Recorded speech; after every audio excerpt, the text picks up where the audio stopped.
guys, so lecture, this lecture is going to cover the second section of chapter 16 where you are tracking infectious diseases. So we're talking about epidemiology, and um, we had mentioned kind of the previous history that the Greeks and the Romans thought it may be bad air, this miasma, this bad air. Fracastoro had come out with his book called De Contagion, thinking that um, it may be some sort of smaller something that spread around, this germ theory, but germ theory wasn't exactly popular back in the day. So let's talk about who is the father of epidemiology, and that is this guy, John Snow. Jon Snow.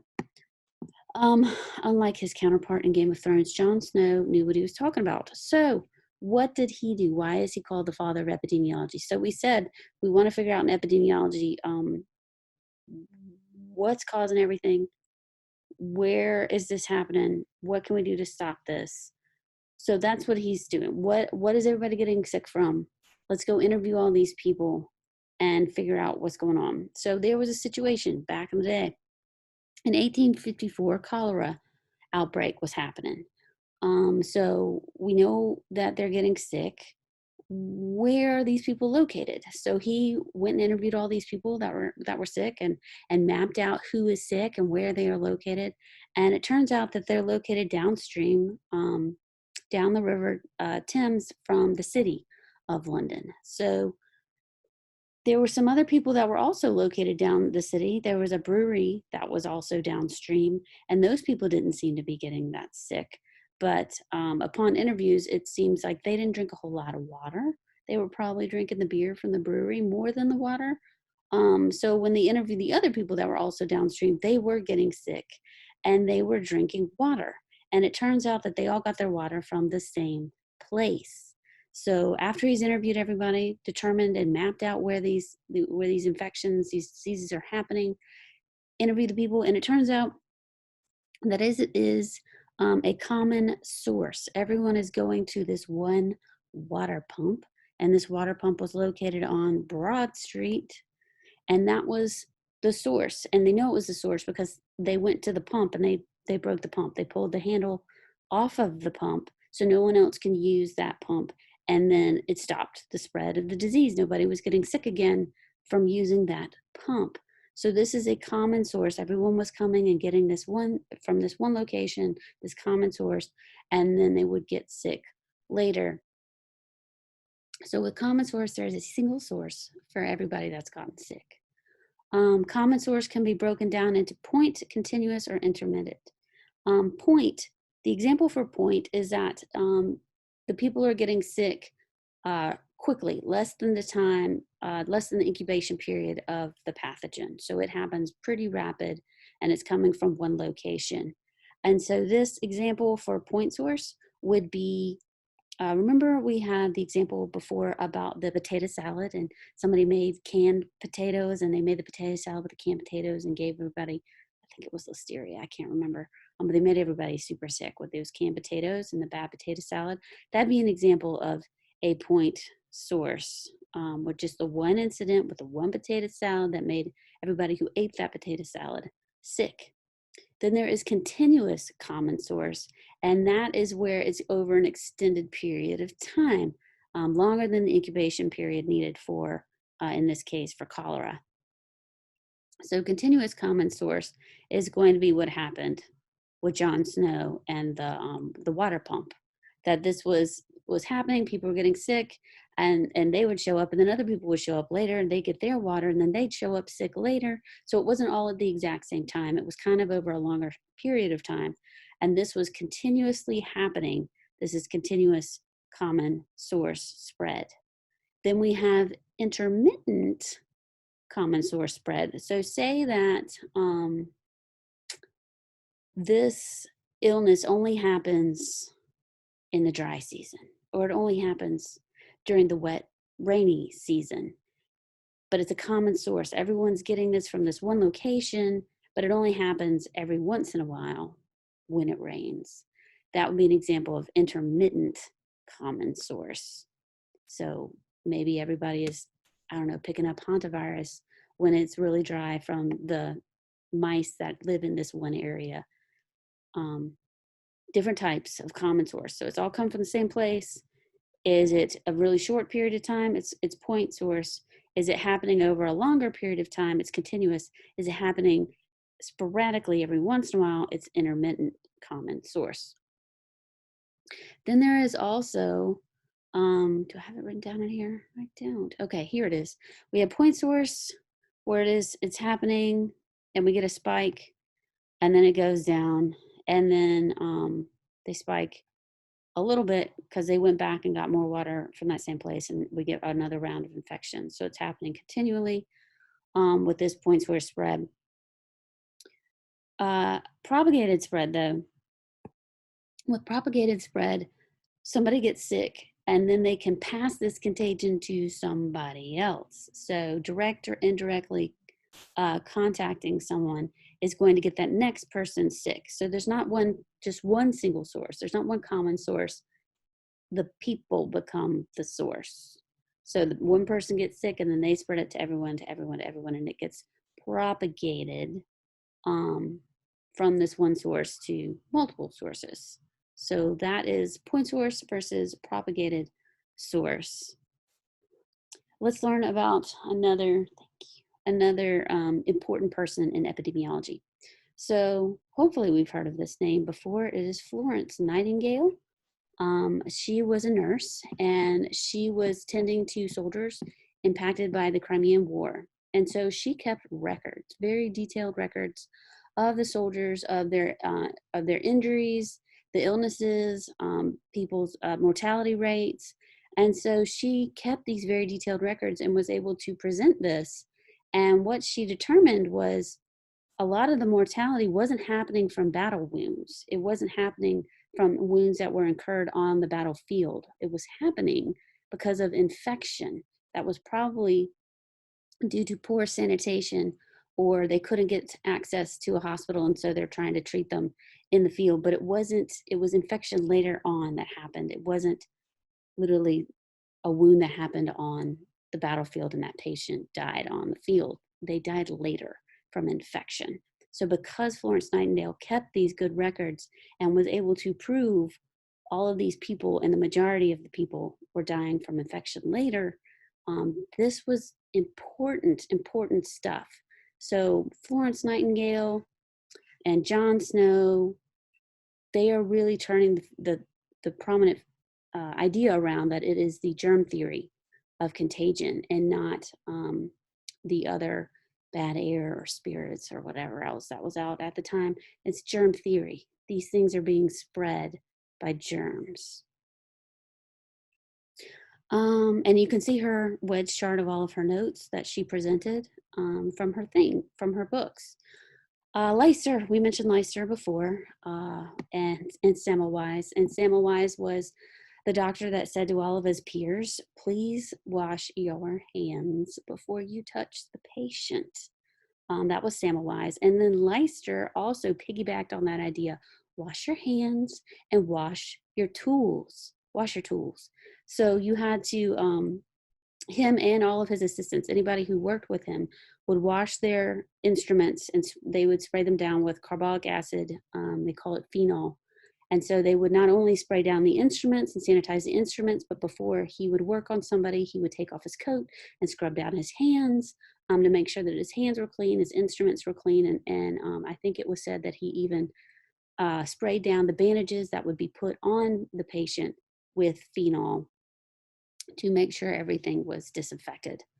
So these are prominent names. I want y'all to know: Father of Epidemiology, John Snow. Don't forget about Florence Nightingale, the nurse who kept amazingly detailed records to prove that mortality isn't happening on the field, it's off the field.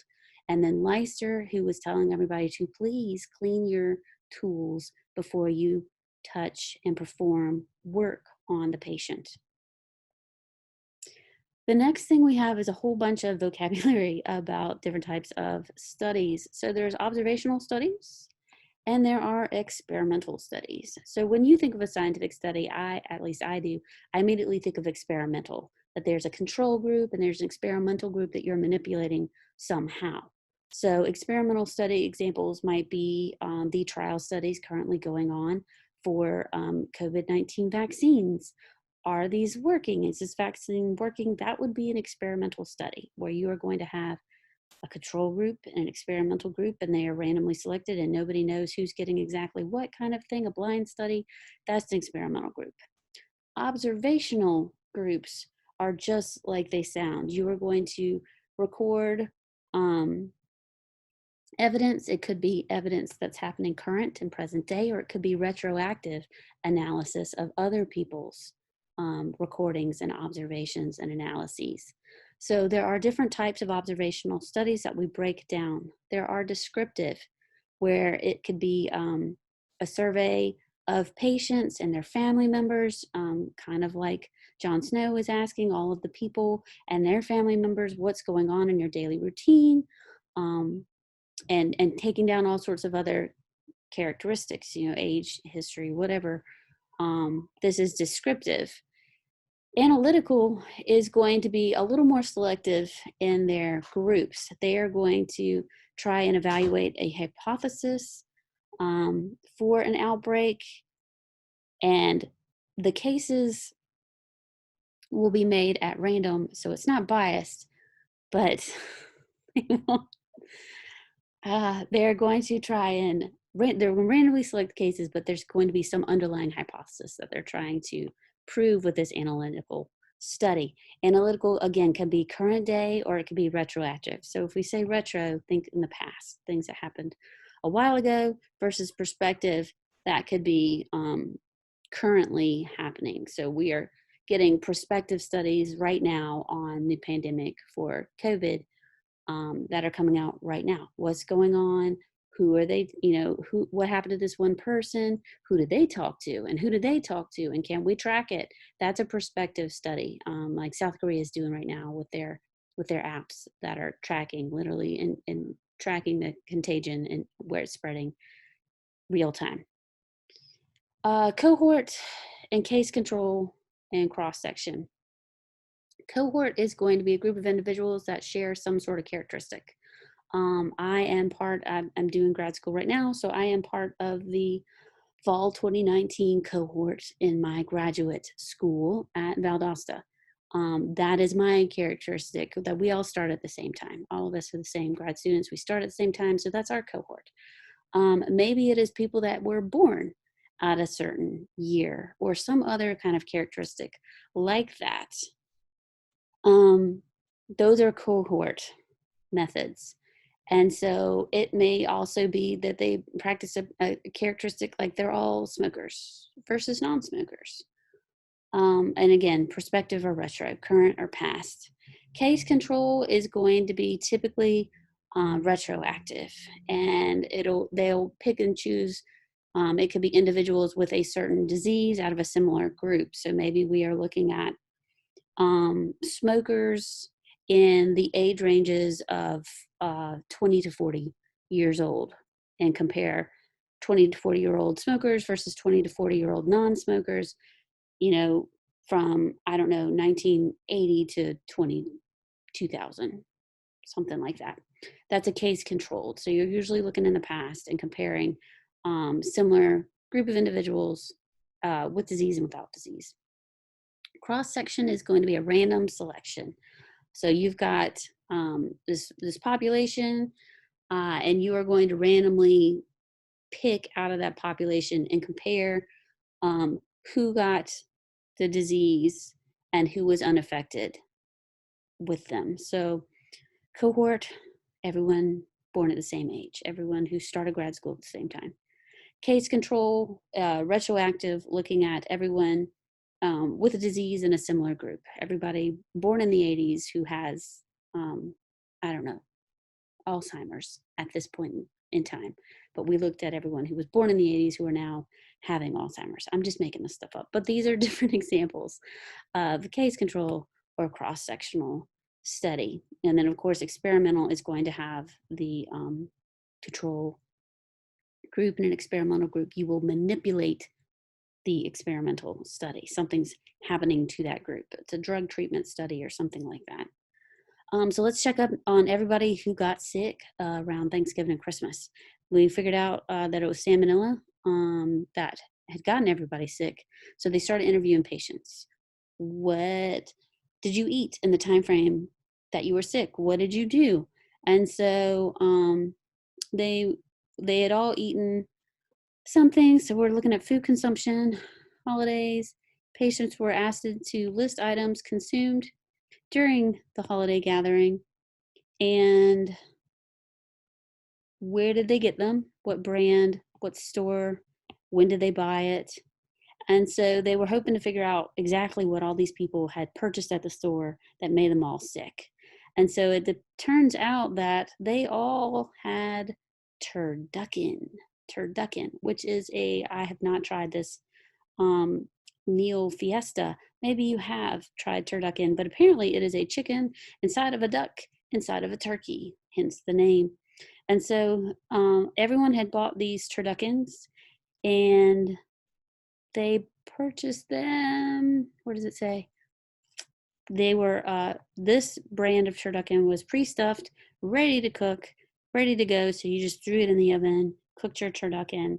And after they analyzed it all, they figured out that they all came from the same regional grocery chain, whatever chain that was. It was under 2 different brand names, but it was all sold at the same chain of stores, like a Kroger or a Publix or something like that. And then they tracked it down to, it was one processing plant that was the source that got everybody sick. So when the plant that made their turduckens was the source of the salmonella, that got everybody sick. So this is epidemiology. There's an outbreak going on. We got to figure out what's the cause. Let's interview everybody and go through all this data. What do they have? Where is it coming from? How can we stop it? That's epidemiology. So that is the next section, and we'll talk on modes on disease in the next video.